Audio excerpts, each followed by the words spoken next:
I was a detective. Seems like 2 eternities passed. I was a detective. Now, I'm one of the devils.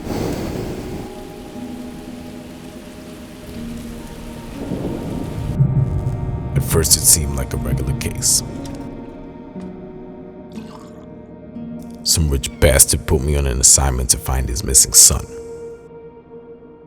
It's not unusual that people disappear in this dumped down city, but mostly it affects the homeless.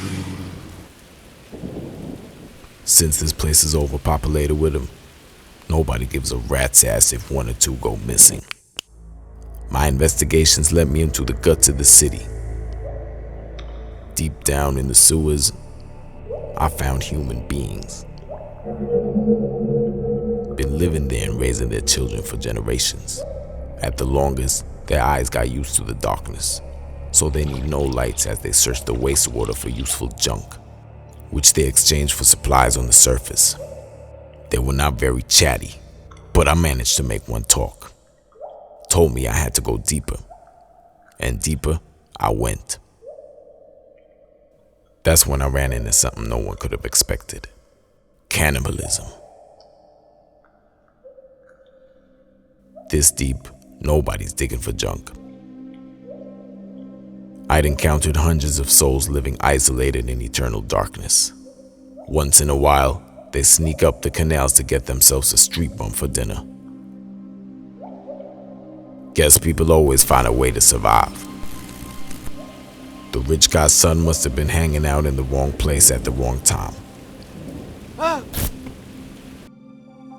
Now what was I to do with these poor devils? Arrest them? All of them? I myself know what it's like when you have to do anything to survive. Born and raised on Plascon, the plastic continent floating on the Pacific.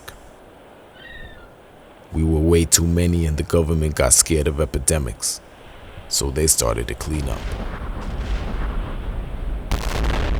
I was one of the few who survived. And I had to do ugly things to keep on going. Now what was I to do with these poor devils? I decided to return to the rich guy and tell him I had no clue what happened to his son. Turned out to be a big mistake. Somehow, he assumed that I knew more. And as money means power, and obviously he had both, he decided to destroy me. Literally. I once was a detective, but then I had to hide from the cops. As it got hot, I knew where to go. Down in the sewers, where the junk diggers live. But the sewer system was overcrowded, and even junk is a limited good. So one day, I went deeper. Guess people always find a way to survive. So the next time you walk by an open sewer lid, you better watch out. I might be up, hunting.